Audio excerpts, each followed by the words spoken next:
Bab 276, Kota Segudang Dewa. Itu benar, Big Bro, Black Demon City pasti sedang kacau saat ini. Ini adalah waktu yang paling tepat bagi kita untuk menyerang dan merebut Black Demon City sebagai milik kita. Kakak kedua Liu Ding menggemakan pemikiran yang sama.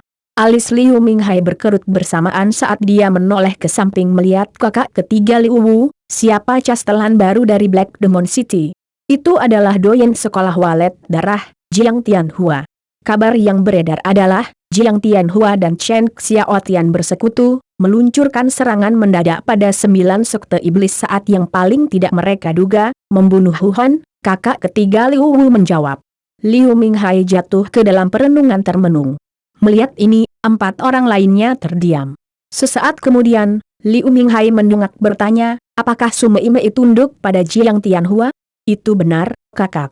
Saudara ketiga Liu Wu mengkonfirmasi, tetapi dia berhenti sejenak sebelum menambahkan, saya tidak tahu metode apa yang digunakan Jiang Tianhua ini, untuk dapat membujuk Chen Xiaotian untuk bersekutu dengannya, bahkan berhasil mengarahkan Sumeimei untuk mengkhianati Huhan, bersumpah setia padanya.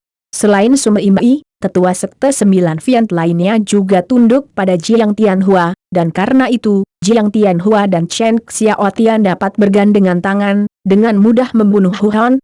Liu Minghai menggelengkan kepalanya, berkata, saya khawatir masalah ini mungkin tidak sesederhana itu. 4 orang lainnya terkejut. Kakak, maksudmu ada kekuatan lain di belakang Jiang Tianhua? Sebuah pikiran melintas di benak kakak ketiga Liu Wu. Liu Minghai mengangguk, jika tebakanku benar, seharusnya begitu.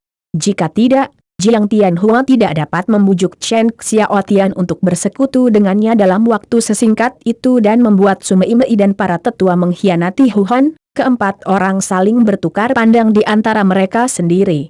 Kakak, lalu apa yang harus kita lakukan sekarang? Kakak kedua Liu Ding bertanya secara terbuka. Liu Minghai berkata dengan suara serius, kirim orang untuk menyelidiki, konfirmasikan jika ada kekuatan lain yang mendukung Jiang Tianhua. Jika jawabannya ya, pihak lain akan memiliki langkah selanjutnya, oleh karena itu kita harus waspada dan bersiap terlebih dahulu. Jika tidak ada pada titik ini, cahaya haus darah bersinar di mata Liu Minghai, kita harus bergerak sebelum kota lain mengambil tindakan, tangkap kota setan hitam secara langsung. Ya, kakak. Keempat orang lainnya menjawab sekaligus. Selain itu, perhatikan Patriark Ghost Shadow Sekte, akhir-akhir ini, mereka sangat dekat dengan orang-orang dari lembah Tornado. Jika sekte bayangan hantu memiliki niat, musnahkan mereka. Liu Minghai menghukum dengan suara keras. Keempat orang lainnya menjawab dengan tegas. Adegan yang terjadi di Blood River City berlangsung dengan sedikit perbedaan di kota-kota sekitar Black Demon City. Meskipun Huhan sudah mati, tidak ada yang bertindak sembrono, sebaliknya, mengirim orang-orang mereka keluar untuk menyelidiki dengan jelas apakah ada kekuatan lain yang mendukung Jiang Tianhua dalam bayang-bayang, dan kekuatan berdalam mana itu. Di dalam tembok castelan mansion kota setan hitam, Wang Xiaolong sedang mendengarkan laporan Jiang Tianhua, Chen Xiaotian, dan Sumeimei tentang tindakan dan tanggapan kota-kota tetangga setelah mendapatkan berita kematian Huhan, menganggukkan kepalanya. Ada total 6 kota yang tersebar di dalam area 10.000 mil dan kekuatan masing-masing kota kurang lebih sama dengan Black Demon City, beberapa sedikit lebih kuat, beberapa lebih lemah. Setelah mendengarkan laporan ketiganya, Wang Xiaolong menanyakan tentang distribusi kekuatan dan kekuatan terkait di 6 kota tersebut. Ketiganya melaporkan sesuai pengetahuan mereka. Beberapa jam kemudian, Wang Xiaolong memiliki gagasan yang lebih jelas tentang 6 kota tetangga ini. Kota Sungai Darah. Wang Xiaolong mengulangi pada dirinya sendiri. Memiliki pemahaman tentang kekuatan di kota-kota sekitarnya, Wang Xiaolong memutuskan bahwa tujuan berikutnya adalah kota Sungai Darah, karena situasi di kota Sungai Darah mirip dengan kota Setan Hitam. Di kota Setan Hitam, ada 9 sekte Fiant, sekolah walet darah dan sekte Magi Langit, 3 kekuatan hidup berdampingan, sedangkan di kota Sungai Darah ada kultus 5 racun, sekte bayangan hantu, dan lembah Tornado, 3 kekuatan utama, dengan 5 racun kultus di pucuk pimpinan. Karena Wang Xiaolong memutuskan target berikutnya, Dia menginstruksikan Jiang Tianhua, Chen Xiaotian, dan Sumei Mei untuk menonton gerakan Five Poison Cult, Ghost Shadow Secret, dan Tornado Valley dan mencari kesempatan untuk mengambil tindakan. Setelah menginstruksikan mereka dengan tugas itu, Wang Xiaolong memandang Jiang Tianhua, cari tahu apakah ada kota di Bedlamlands yang melelang batu roh kelas 1. Batu roh kelas 1.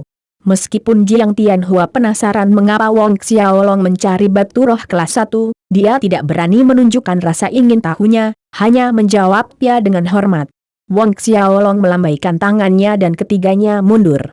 Ketika mereka pergi, Wang Xiaolong sekali lagi memasuki aula kuil Sumi untuk berkultivasi. Baru-baru ini, kekuatan spiritualnya meningkat pesat dan dia berharap untuk mencapai tingkat kedua seni boneka kuno sedini mungkin.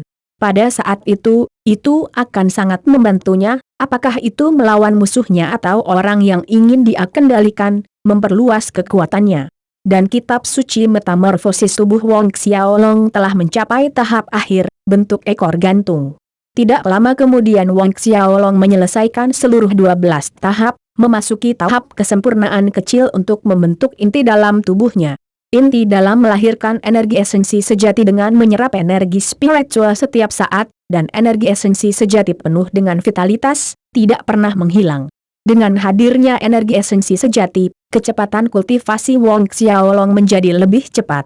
Oleh karena itu, sebagian besar waktu dan usahanya dihabiskan untuk berlatih seni boneka kuno dan kadang-kadang keterampilan pedang Asura selain seni Sumi Dewa Utama dan kitab suci metamorfosis tubuh. Pada beberapa kesempatan, Wang Xiaolong akan meluangkan waktu untuk kembali ke medan perang tempat dia pertama kali tiba di Bedlamlands untuk berlatih cakar iblis Asura dengan menyerap awan roh mati yang terakumulasi di langit di atas. Selama waktu ini, langkah pertama cakar setan Asura Wang Xiaolong, ratapan ribuan setan, meningkat lebih dari yang terjadi dalam beberapa tahun terakhir ini. Setengah bulan berlalu. Pada hari ini, Jiang Tianhua datang untuk melaporkan, Cuan muda, bawahan ini mengetahui bahwa 1 bulan kemudian, ada pelelangan di kota Segudang Dewa yang menawarkan batu roh kelas 1. Oh, kota Segudang Dewa. Wang Xiaolong mengulangi nama itu. City of Myriad Gods adalah salah satu dari 10 kota terbesar di Bedlamlands, menempati peringkat kedua, tepat di bawah Sin City. Kota Segudang Dewa adalah kota tua yang ditinggalkan oleh ras kuno dan suku dewa, salah satu dari 10 keberadaan hegemoni di Bedlams. Tidak ada yang tahu kekuatan kota yang sebenarnya, hanya Castellan yang menjadi ahli alam saint bertahun-tahun yang lalu. Ya, Cuan muda. Selain batu roh tingkat 1, saya mendengar lelang City of Myriad Gods juga akan menawarkan teknik kultivasi peringkat surga dan keterampilan bertarung. Jiang Tianhua melanjutkan laporannya. Teknik kultivasi peringkat surga dan keterampilan bertarung. Wang Xiaolong terkejut. Jiang Tianhua menambahkan, selain itu, mereka adalah keterampilan kultivasi peringkat surga kelas menengah dan keterampilan bertarung. Teknik kultivasi tampaknya disebut teknik 1000 besar, dan nama keterampilan bertarungnya adalah jari pemecah angin tanpa tanding. Teknik 1000 besar? Jari pemecah angin yang tak tertandingi? Wang Xiaolong mengangguk. Dia telah mendengar Zhao Su dan Zheng Fu menyebutkan dua teknik ini sebelumnya. Itu akan menjadi sangat meriah di City of Myriad Gods dengan pelelangan teknik kultivasi dan keterampilan bertarung peringkat surga yang sangat didambakan ini. Buat persiapan, aku akan berangkat ke kota Myriad Gods dalam 2 hari. Wang Xiaolong merenung sebentar dan memerintahkan Jiang Tianhua. Dari Black Demon City ke City of Myriad Gods, dengan kecepatan Wang Xiaolong saat ini, setidaknya dia masih membutuhkan waktu sebulan untuk tiba. Jiang Tianhua mengangguk dan terus melaporkan pergerakan baru-baru ini dari kultus 5 racun kota Sungai Darah, sekte bayangan hantu, dan lembah tornado. Wang Xiaolong mengangguk, mengingatkan Jiang Tianhua untuk mempertahankan kota setan hitam dengan baik pada saat dia tidak ada, memperhatikan pergerakan kota-kota sekitarnya. Bab 277, Tanah Liar Sanguinis yang Liar. 2 hari kemudian Wang Xiaolong berangkat ke kota Myriad Gods sendirian. Dia meninggalkan Jiang Tianhua, Chen Xiaotian, dan Sumei Mei di belakang untuk mempertahankan kota setan hitam, jika situasinya muncul. Tidak lama setelah Wong Xiaolong meninggalkan Black Demon City, dalam kehampaan beberapa ribu li dari Black Demon City, ruang berfluktuasi saat sesosok muncul. Orang ini tidak lain adalah Yao Fei dari keluarga Yao. Yao Fei berdiri di udara, bergumam pada dirinya sendiri, menurut informasi Dewa Templar, bajingan itu memasuki tanah Bedelam, tetapi tanah Bedelam membentang tanpa henti sejauh puluhan ribu mil, tidak akan mudah menemukannya. Lupakan saja, karena bajingan itu pasti ada di sini, aku tidak percaya dia bisa lolos dari jariku kali ini. Siluet Yao Fei berkedip-kedip, bersiul di udara, dan tak lama kemudian, dia tiba di medan perang yang sama dengan yang dilakukan Wong Xiaolong. Awan roh mati yang padat. Bahkan Yao Fei tidak bisa menahan diri untuk berseru saat dia menemukan awan merah gelap yang berkumpul di langit. Namun, di saat berikutnya, kegembiraan menyinari matanya. Sebuah cahaya gelap melintas di belakangnya dan sosok raksasa yang memancarkan aura jahat, tirani, dan kegelapan muncul roh bela diri kelas 12, Dark Malevolent Sovereign. Ketika Dark Malevolent Sovereign muncul, mulutnya terbuka lebar dan tersedot seperti ikan paus yang melahap air, awan roh mati berputar seperti angin puting beliung ke dalam tubuhnya. Tubuh hitam murni yang semula secara bertahap memperoleh warna cahaya merah darah, membuat Dark Malevolent Sovereign terlihat lebih jahat, bahkan lebih tirani dan mendominasi. Itu setengah hari kemudian ketika Yao Fei berhenti, mengingat kembali Dark Malevolent Sovereign. Jika bukan karena fakta bahwa saya perlu mencari bajingan kecil itu, saya bisa tinggal dan berlatih di medan perang ini dan setelah 3 tahun saya bisa menembus Salam Saint. Sebuah cahaya yang intens dan mematikan bersinar di mata Yao Fei, tapi belum terlambat untuk menemukan dan membunuh bajingan kecil itu terlebih dahulu, lalu kembali ke sini untuk berlatih. Saat kalimatnya berakhir, tubuhnya berkedip-kedip, terbang ke arah Black Demon City. 2 jam kemudian, Yao Fei mencapai Black Demon City. Setelah memasuki kota setan hitam, Yao Fei hanya memilih sebuah penginapan dan masuk. Ketika dia duduk dan hendak makan, dia mendengar orang-orang di meja di sebelahnya berbicara. Kudengar kali ini, pelelangan City of Myriad Guard akan melelang teknik kultivasi dan keterampilan bertarung peringkat surga. Seorang pria paruh baya mengenakan jubah hitam dengan tengkorak berseru. Teknik kultivasi peringkat surga dan keterampilan bertarung tanda seru. Orang di sampingnya tercengang. Itu benar, teknik kultivasi peringkat surga dan keterampilan bertarung ini adalah teknik 1000 besar dan jari pemecah angin yang tiada bandingnya. Ini sebenarnya teknik 1000 besar? Teknik 1000 besar adalah teknik kultivasi dari 1000 besar duo kekudusan yang dia kembangkan 300 tahun yang lalu. Dikatakan bahwa begitu seseorang mengolah teknik 1000 besar, mereka akan memiliki kekuatan Buddhisme yang melindungi tubuh mereka, yang secara praktis sebanding dengan menjadi abadi. Jari pemecah angin yang tak tertandingi itu adalah keterampilan pertempuran terkuat dari kekudusan 1000 tubuh. Beberapa ratus tahun yang lalu, banyak pakar alam saint menemui ajalnya sebelum jari pemecah angin tak tertandingi dari 1000 besar duo yang mulia. Mendengarkan diskusi di meja sebelah, Yao Fei sangat tergoda. Lelang City of Myriad Gods. Teknik 1000 hebat. Jari pemecah angin tak tertandingi. Yao Fei berdiri dan berjalan ke meja sebelah, menatap pria paruh baya berjubah hitam tengkorak, bertanya, kapan pelelangan di City of Myriad Gods diadakan? Pria paruh baya berjubah hitam tengkorak memandang Yao Fei dan mendengus, "Nak, apa yang kamu katakan? Aku tidak terlalu mendengarmu." Sebelum dia bisa menyelesaikan kalimatnya, Yao Fei mencubit tenggorokannya, mengangkatnya dari kursi. "Kamu tidak mendengarku dengan jelas?" Yao Fei bertanya dengan dingin. Aku mendengarmu dengan jelas, ada 28 hari lagi sampai pelelangan kota Myriad Gods." Ketakutan memenuhi mata pria paruh baya itu saat dia terbata-bata dengan informasi yang diinginkan Yao Fei. Menunggu sampai pria itu selesai, Yao Fei menekan tangannya.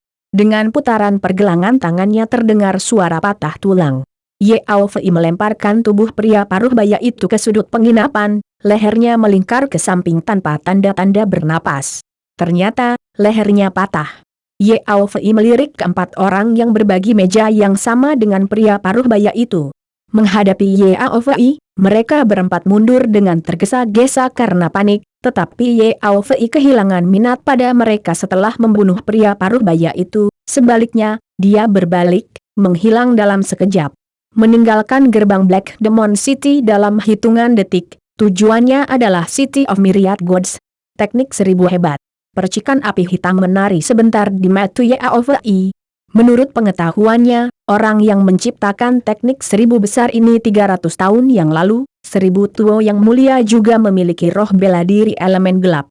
Dengan teknik 1000 besar ini, budidaya ki pertempurannya akan meningkat dengan kecepatan 10.000 li dalam satu lompatan. Hari dia menerobos ke alam saint sudah dekat.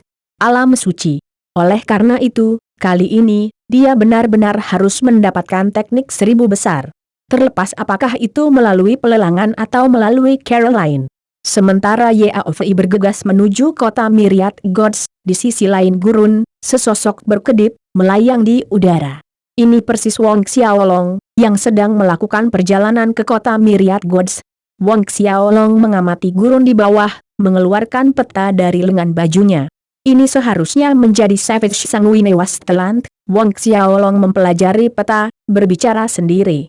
Peta berdalam lens ini adalah sesuatu yang diminta oleh Wong Xiaolong untuk dipersiapkan oleh Jiang Tianhua dan meskipun tidak terlalu rinci, itu menandai sebagian besar lokasi penting. Di antara mereka adalah Savage Sanguine Wasteland ini. Savage Sanguine Wasteland adalah salah satu tempat asing di Bedlam Lands. Menurut legenda, puluhan ribu tahun yang lalu, ada sebuah kota besar di tanah ini, tetapi dua ahli alam saint bertempur di sini, menyebabkan kehancuran massal kota tersebut. Sebuah kota yang hancur dan kedua pakar alam saint jatuh di sebidang tanah ini. Dalam 100.000 tahun terakhir, tidak ada satupun daun rumput yang bisa tumbuh di sini. Menempatkan kembali peta, Wong Xiaolong melihat ke langit yang semakin gelap dan mendarat di sebuah bukit kecil dengan goyangan cepat. Hari sudah larut, jadi dia memutuskan untuk tinggal di sini semalaman sebelum melanjutkan besok. Di bukit kecil, telapak tangan Wong Xiaolong menghadap ke atas saat kekuatan isap yang kuat muncul, mengumpulkan setumpuk kayu mati, api menyala dengan satu titik jarinya. Setelah membuat api, Wong Xiaolong memprakarsai kemampuan bela diri pemulihan instan, langsung memulihkan ki pertempuran dan kekuatan internalnya yang terkuras menjadi kekuatan penuh. Saat kekuatan Wong Xiaolong terus meningkat, ketiga kekuatan kemampuan roh bela dirinya semakin kuat bersamanya. Kemudian, Wong Xiaolong menghabiskan beberapa waktu berlatih taktik Asura dan kitab suci metamorfosis tubuh.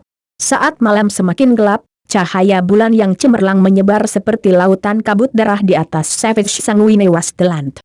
Karena dua ahli alam saint telah jatuh di sini ribuan tahun yang lalu, begitu malam tiba, lautan kabut darah ini akan muncul, sehingga muncul nama Savage Sanguine Wasteland.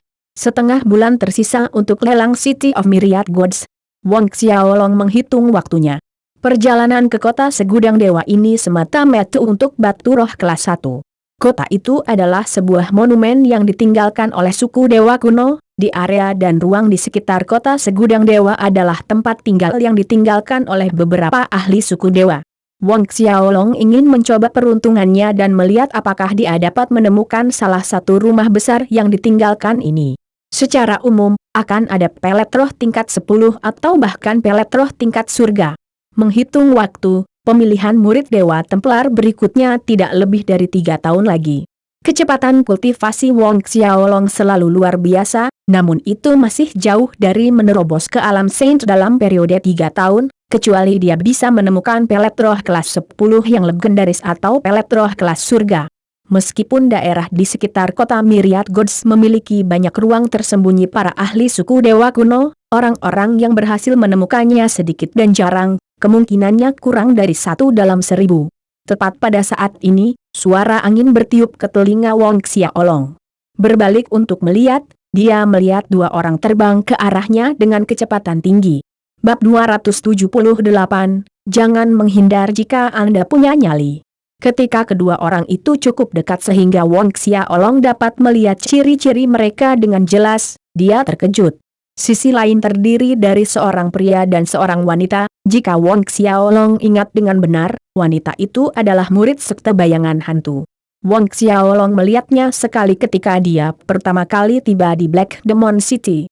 Pada saat itu, tetua sekte magi langit Deng Guangliang memberitahunya bahwa wanita ini kemungkinan besar adalah murid patriark sekte bayangan hantu. Kakak magang senior kedua, ada seseorang di sana. Pria itu terdengar berkata kepada wanita itu, jarinya menunjuk ke arah Wang Xiaolong. Meskipun malam gelap, dengan kabut berwarna darah menutupi pandangan, Wang Xiaolong menyalakan api unggun, yang membuat lokasinya semakin jelas. Wanita itu melihat ke arah Wang Xiaolong, tetapi tampaknya penglihatannya sedikit lebih buruk daripada Wang Xiaolong, karena tidak dapat membedakan wajahnya dengan jelas. Setelah ragu-ragu sebentar, dia berkata, ayo kita pergi dan melihat-lihat. Dan terbang langsung menuju Wang Xiaolong. Kurang dari 100 meter dari Wang Xiaolong, wanita itu akhirnya melihat wajahnya dengan jelas, dan menunjukkan ekspresi terkejut. Ternyata, wanita itu juga mengingat Wang Xiaolong, meskipun dia hanya melihatnya sekali. Kakak magang senior kedua, kamu kenal orang ini? Pria itu bertanya, bingung dengan reaksinya. Wanita itu menganggukkan kepalanya, menjelaskan, beberapa bulan yang lalu, saya melihat orang ini di Black Demon City, dia bersama dengan Elder Deng Guangliang dan Duxin dari Sky Magi Secet. Pada saat ini, keduanya mendarat di depan Wang Xiaolong, tidak terlalu jauh. Penatua Deng Guangliang benar ketika dia mengatakan wanita ini kemungkinan besar adalah murid patriark sekte bayangan hantu. Tidak hanya itu, dia adalah yang paling disayang oleh patriark. Namanya Li Fei. Patriark sekte bayangan hantu memiliki 12 murid secara keseluruhan. Li Fei berada di urutan kedua dalam senioritas, tetapi di antara 12 murid patriark sekte bayangan hantu, dia adalah yang terkuat. Pria itu juga salah satu murid Ghost Shadow Secet Patriark, peringkat ke-6 dalam senioritas, bernama Zhou Chang. Seketika Zhou Chang mendengar tentang tetua sekte magi langit Deng Guangliang dan Duxin, niat membunuh berkilat di matanya. 2 tahun lalu, jari manis dan telunjuk di tangan kirinya dipatahkan oleh Deng Guangliang dan Duxin. Berat, apa hubunganmu dengan Deng Guangliang dan Duxin dari Sky Magi Secet?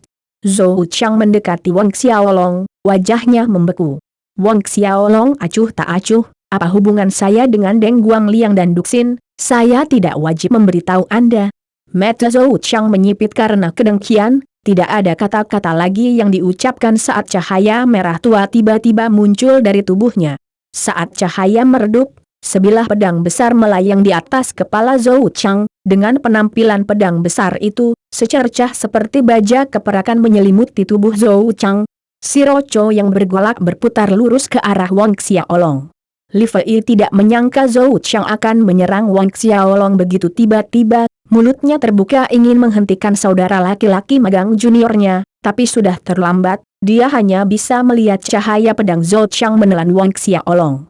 Li Fei menghela nafas dan menggelengkan kepalanya saat dia melihat hal-hal yang terungkap di samping.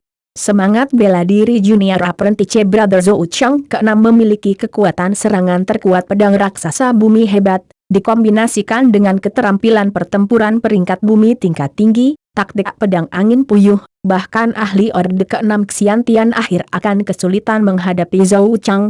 Dia sudah bisa membayangkan adegan di mana Wang Xiaolong terbelah menjadi 2 oleh pedang raksasa.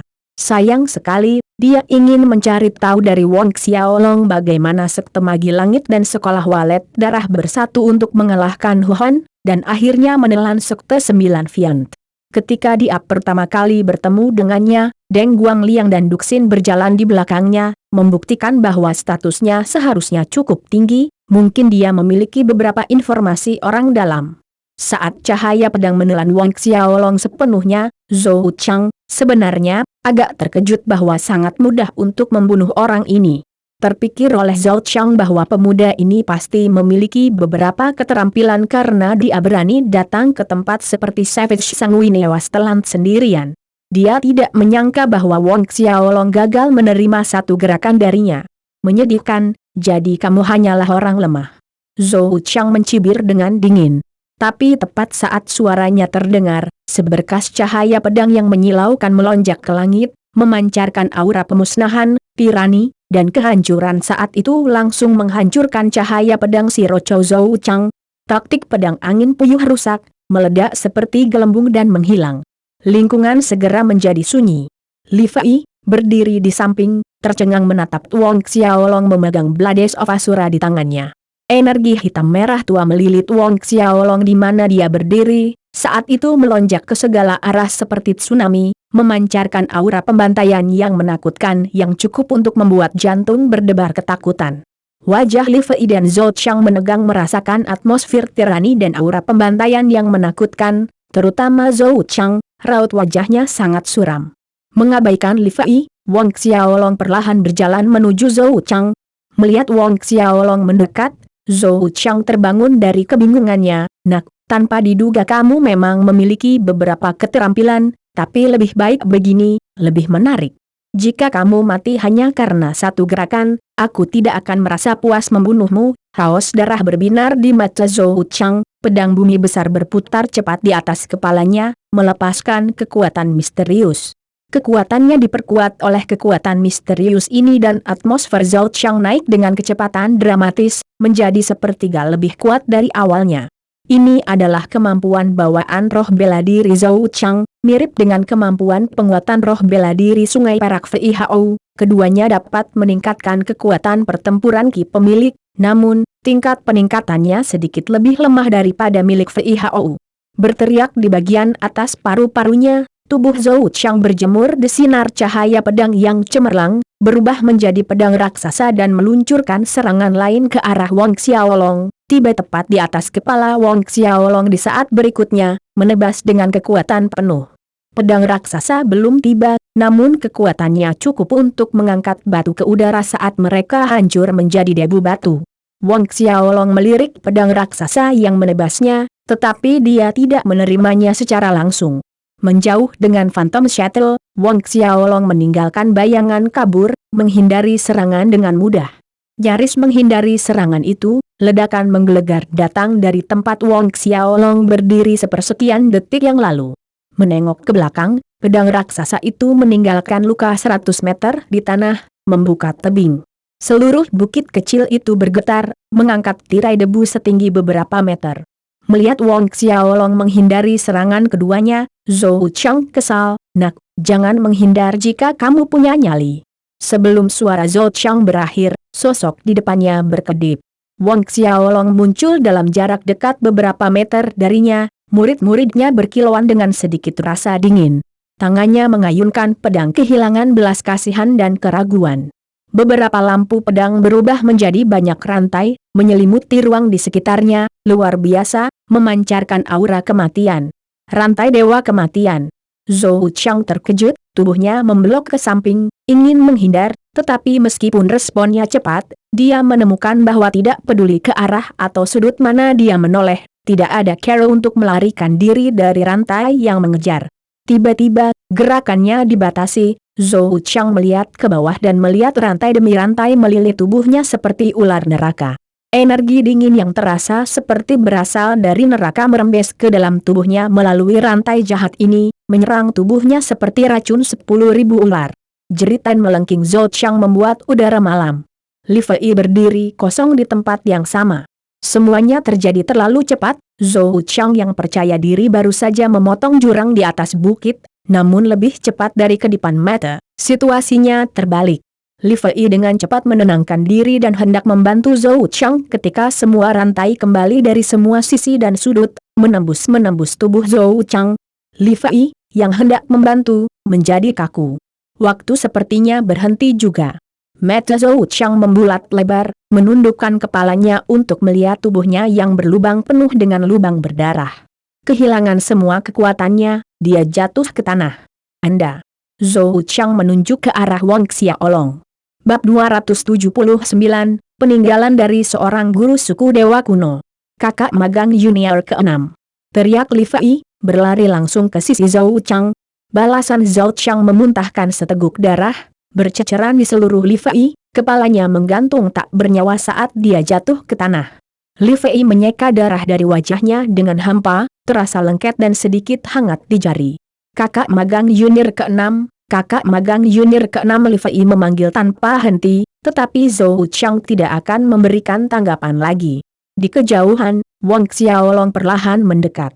Suara langkah kaki Wong Xiaolong menyentak Li Fei kembali ke masa kini. Dia berputar, menatap Wong Xiaolong, ketenangan di matanya sudah digantikan dengan ketakutan dan kewaspadaan. Dia memahami kekuatan Zhou Qiang dengan baik, dan pemuda ini dengan mudah membunuhnya, sangat rentan. Belum lagi dia, bahkan tuannya, Patriark Sekte Bayangan Hantu tidak bisa melakukannya. Kamu, apa yang kamu inginkan? Li Fei dengan berani membentak Wong Xiaolong bahkan saat dia melangkah mundur. Apakah kamu tidak ingin tahu tentang hubunganku dengan tetua Sky Magi Sekte Deng Guang Liang dan Duxin? Wong Xiaolong mengejek. Li Fei menegang. Sebenarnya, seluruh sekte magi langit dan sekolah walet darah berada di bawah kendaliku, Wong Xiaolong melanjutkan. Li Fei melongo sejenak, matanya membelalak kaget saat arti sebenarnya muncul pada dirinya. Kamu, maksudmu? Castelan baru dari Black Demon City adalah Jiang Tianhua dari Blood Swallow School. Pemuda ini baru saja mengatakan bahwa seluruh Blood Swallow School dan Sky Magi Secet berada di bawah kendalinya. Bukankah itu berarti master sebenarnya dari Black Demon City adalah yang berambut hitam ini pemuda? Mustahil. Kembali ketika 9 Fiant Sekte Sovereign Huhon dikabarkan mati, perubahan mendadak Master Black Demon City telah menyebabkan kekuatan di kota-kota sekitarnya untuk mengirim orang keluar untuk menyelidiki kerak masalah. Tuannya, Patriark Sekte Bayangan Hantu juga merasa ada sesuatu yang salah.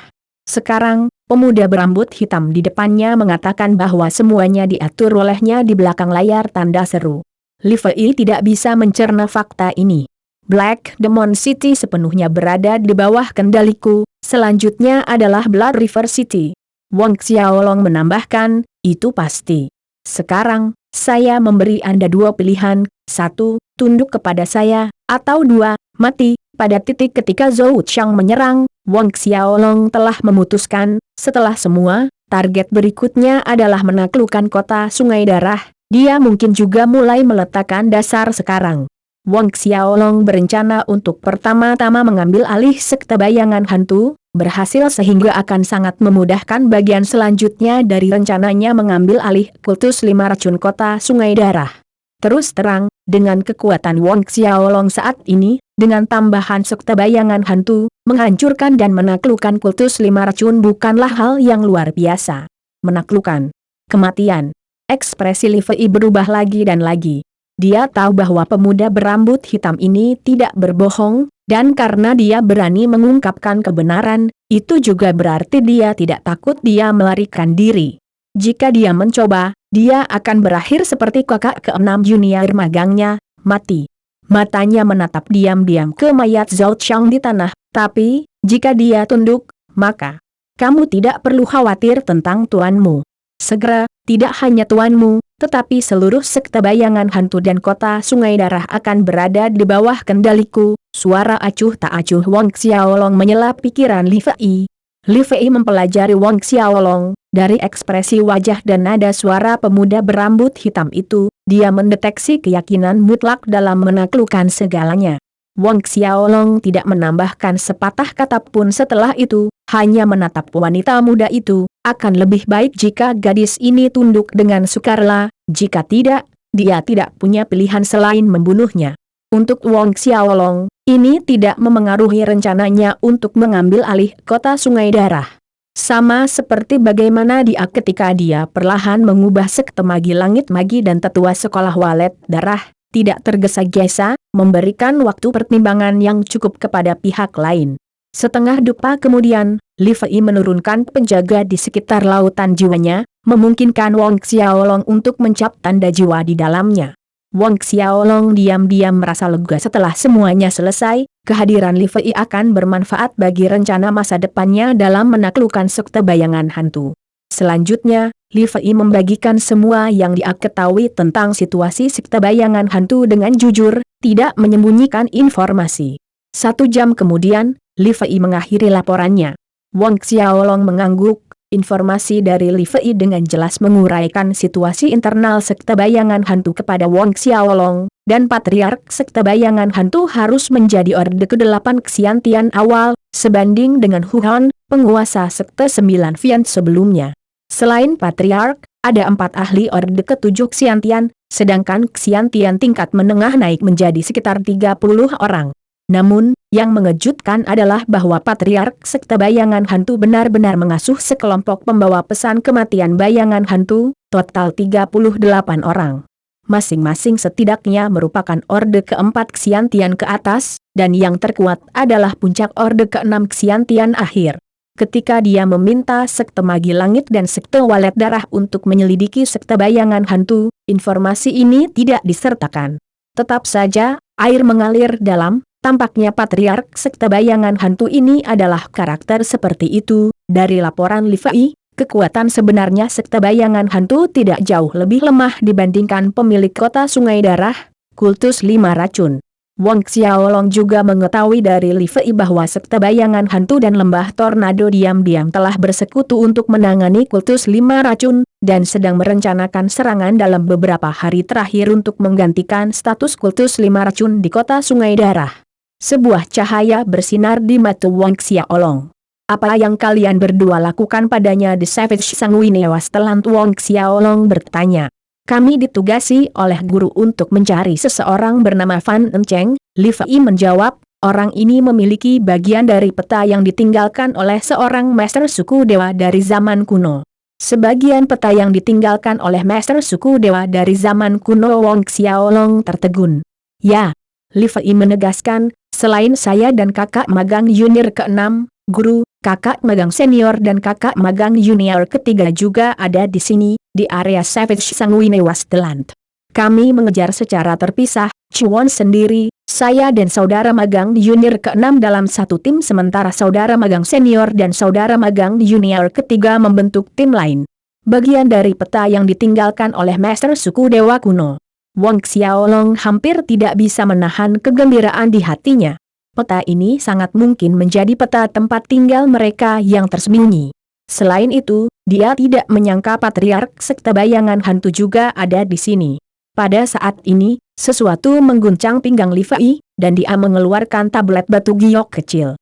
Senior Apprentice Brother memanggil kita. Mengambil tablet giok, Li Fei meliriknya dan memberitahu Wang Xiaolong, pasti Senior Apprentice Brother telah menemukan Fan Encheng itu. Pergi, bawa aku ke sana sekarang. Wang Xiaolong tiba-tiba berdiri. Ya, Chuan muda. Li Fei segera berangkat ke arah kakak magang seniornya, memimpin Wang Xiaolong. Keduanya bergegas dengan kecepatan sangat tinggi, dan sekitar 20 menit kemudian, mereka tiba di sebuah lembah yang bergetar dengan fluktuasi energi yang menandakan pertarungan sedang berlangsung. Wang Xiaolong dan Li Fei melompat ke udara, memasuki lembah, melaju ke arah pertarungan. Semakin dekat ke lokasi pertarungan berlangsung, Wang Xiaolong dan Li Fei menemukan dua pria paruh baya yang mengenakan jubah murid Sekte Bayangan Hantu menyerang seorang lelaki tua berjubah hijau. Kedua murid Ghost Shadow Secek itu tidak diragukan lagi adalah Senior Apprentice Brother Jie Dang Li Fei, dan Third Junior Apprentice Brother Liu Chong, sedangkan lelaki tua berbaju hijau itu adalah Fan Encheng. Sekilas Wang Xiaolong dapat mengetahuinya, meskipun Jie Dang dan Liu Chong menyerang bersama, mereka tidak menang, namun, Fan Encheng juga tidak dapat mendominasi pertempuran.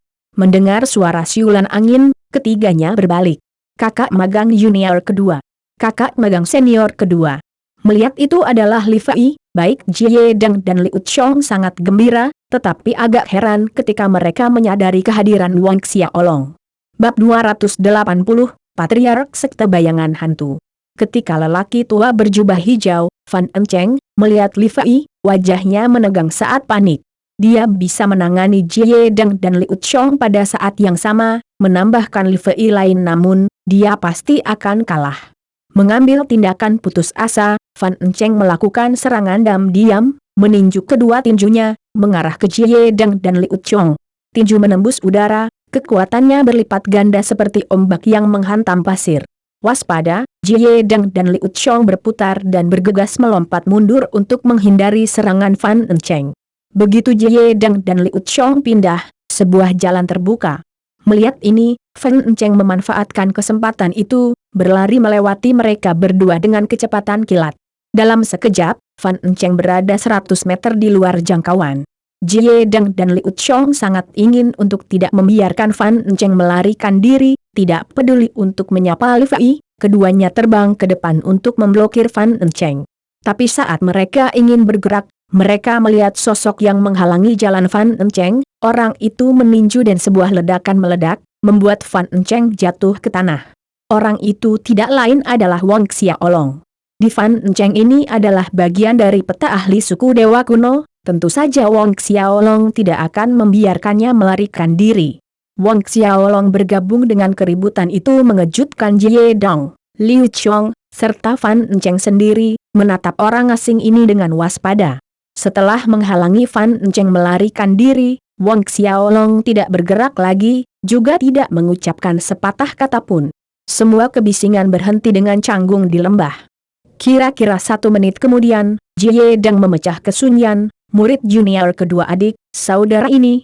Di mana kakak magang junior ke-6, bukankah dia bersamamu?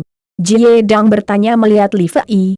Liu Chong juga menatap Li Fei dengan rasa ingin tahu sementara dia memilih untuk diam, matanya mencari Wang Xiaolong. Wang Xiaolong memandang Jie Deng dan Liu Chong, mengakui dengan terus terang, saudara magang junior ke-6 Anda telah dibunuh oleh saya, tentang siapa aku, kamu akan mengetahuinya nanti.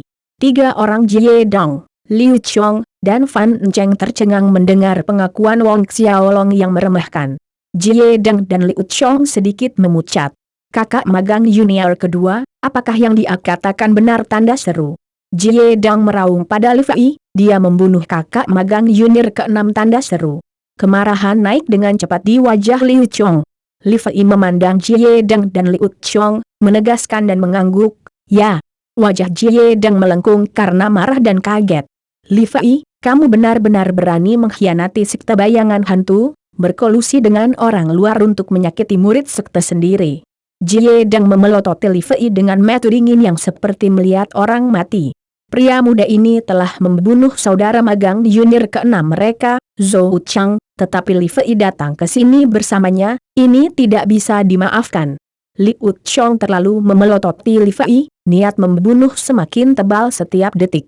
Fan Enceng di samping telah diam, terutama, dia tidak menyangka hal-hal akan menjadi seperti ini. Li Fei mengkhianati sekte bayangan hantu, berkonspirasi dengan pemuda berambut hitam di depannya untuk membunuh saudara magang junior ke-6-nya. Fan Enceng diam-diam sangat gembira, jika keadaan berkembang seperti ini, ketika keempat orang ini mulai berkelahi, dia bisa menyelinap pergi dengan diam-diam. Li Fei, jika kamu mengakui kesalahanmu dan bertobat sekarang, bantu aku dan kakak magang junior ketiga untuk membunuh orang ini dan menangkap Fan Enceng sebagai penebusan, aku akan memohon guru untuk mengasihani kamu. Guru sangat menyayangimu, dia pasti akan memaafkanmu dan mengabaikan hukuman mati. Jie Deng berbicara lagi. Liu Chong tertegun pada awalnya, tapi dia dengan cepat mengerti arti yang mendasari Jie Deng, sehingga mencoba untuk meyakinkan Li Fei, itu benar kakak magang senior kedua, kamu dapat dimaafkan jika kamu kembali sekarang. Wang Xiaolong menyaksikan dalam diam, tetapi dalam hati dia menggelengkan kepalanya pada kedua orang ini. Namun, suara siulan angin yang mengarah ke arah mereka memecah ketegangan. Semua orang berbalik untuk melihat, orang yang datang ke arah mereka memiliki kecepatan yang luar biasa, meninggalkan jejak api di belakangnya. Melihat kedatangan orang ini, Jie Deng dan Liu Chong mengungkapkan ekspresi bahagia, sedangkan Fan Enceng dan Li Fei sedikit memucat. Ini Qin Yang. Li Fei bergeser di samping Wang Xiaolong dengan goyangan, bergegas memberitahu Wang Xiaolong identitas orang itu. Qin Yang, Patriark Sekte Bayangan Hantu. Pakar Orde ke-8 Xiantian awal. Pada titik ini, seseorang melompat Fan Enceng. Melihat bahwa bahkan Patriark Sekte Bayangan Hantu tiba, kebingungan dan kecemasan bercampur aduk dan dia mencoba melarikan diri lagi. Tapi saat dia melakukannya, dari kejauhan, tombak ungu berputar di langit malam mirip dengan bintang jatuh yang muncul di atas lembah, menargetkan Fan Enceng. Khawatir, Fan Enceng mengayunkan pedang di tangannya, menciptakan tirai pedang untuk menghalangi lintasan tombak ungu itu. Serangkaian suara benturan logam bergema di udara, benturan besar mendorong Fan Enceng kembali ke tanah sekali lagi. Saat Fan Enceng jatuh ke tanah, sesosok tubuh melayang turun dengan anggun. Seorang pria paruh baya bertubuh tinggi dan tegap dengan rambut wajah janggut dan pipi yang dipahat tajam, memancarkan momentum tak terlihat yang membuat orang lain kewalahan. Ini tidak lain adalah patriark sekte bayangan hantu, Qin Yang. Fan Enceng memasang ekspresi jelek di wajahnya saat melihat Qin Yang. Jie Deng dan Liu Chong bergegas ke sisi guru mereka, memberi hormat. Murid menyapa guru. Ketidakpastian melintas di wajah Li Fei menyaksikan ini. Qin Yang mengangguk pada kedua muridnya, Jie Deng dan Liu Chong, berlutut memberi hormat, berdiri. Matanya menjadi tajam seperti pedang saat dia menatap Li Fei yang bersembunyi di belakang Wang Xiaolong. Tuan, kakak magang junior kedua telah mengkhianati sekte, berkolusi dengan orang ini dalam membunuh kakak magang junior keenam. Jie Deng melangkah ke belakang Qin Yang, melapor dengan hormat. Dia mengakui dengan bibirnya sendiri sebelumnya. Semburan cahaya dingin melintas di mata Qin Yang mendengar ini, menatap tajam ke arah Li Fei. Apakah yang dikatakan Jie Deng benar? Tanda seru. Meskipun dia tahu murid tertuanya tidak berani membohonginya, Qin Yang tidak percaya bahwa murid keduanya, Li Fei, akan mengkhianati sekte bayangan hantu, mengkhianatinya. Li Fei berdiri di belakang Wang Xiaolong, tetap bungkam. Melihat sikapnya, api berkobar di tubuh Qin Yang, menari dengan liar saat jejak pembunuhan bersinar di matanya. Tapi apinya dingin, sangat dingin, memenuhi seluruh lembah. Li Fei tidak menjawab, menunjukkan bahwa itu adalah persetujuan diam-diam. Li Fei adalah murid yang paling dia sukai, yang memiliki bakat tertinggi. Dia tidak pernah membayangkan itu akan menjadi murid yang sama yang dia sayangi pada orang yang mengkhianatinya. Kemarahan menjadi bahan bakar niat membunuhnya. Mati. Qin Yang mendesis kata itu, nadanya sedingin es. Begitu kata itu terdengar, Qin Yang sudah menyerang dengan telapak tangannya. Li Fei membatu menyaksikan jejak tangan raksasa diselimuti api yang tumbuh lebih besar dalam penglihatannya. Namun, ketika telapak tangan yang menyala itu hanya beberapa meter di depan Li Fei, dunia menyala dalam cahaya urate dari ribuan patung Buddha. Pendaran Buddha prisma seperti pelangi bersinar di seluruh lembah, bertabrakan dengan telapak tangan yang menyala. Sebuah ledakan keras terdengar di lembah. Telapak tangan yang menyala itu hancur dan menghilang karena benturan.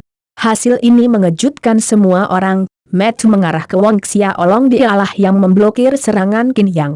Qin Yang akhirnya mengalihkan perhatiannya ke Wang Xiaolong. Ada keterkejutan di matanya seolah dia tidak menyangka seorang pria berpenampilan muda bisa memblokir serangannya. Langkah yang dia lakukan itulah yang membuatnya terkenal, keahliannya yang terkenal, Heart of Flame Palm, keterampilan bertarung tingkat tinggi di bumi. Prajurit ini, kekuatanmu tidak buruk. Qin Yang memberikan pujian saat dia melihat ke arah Wang Xiaolong, hampir tidak menyembunyikan tatapan tajam di matanya. Tapi kamu membunuh murid keenamku, jadi lembah ini akan menjadi tempat pemakamanmu. Pemuda ini mungkin telah memblokir serangannya, tetapi Qin Yang hanya menggunakan setengah dari kekuatannya di telapak tangan itu, yang membuat Qin Yang meyakinkan bahwa Wang Xiaolong bukan tandingannya. Betulkah? Wang Xiaolong tidak peduli dengan kata-kata Qin Yang. Qin Yang memerintahkan Jie Deng dan Liu Chong, kalian berdua, jaga Fan Enceng, jangan biarkan dia kabur. Tunggu sampai aku menangani anak ini dan pengkhianat ini, aku akan datang dan membantumu menangkap Fan Enceng. Ya Tuan. Jie Deng dan Liu Chong menjawab dengan hormat serempak. Siluet berkelap-kelip menjadi gambar kabur saat keduanya menerjang Fan Enceng. Qin Yang perlahan mendekati Wang Xiaolong dan Li Fei,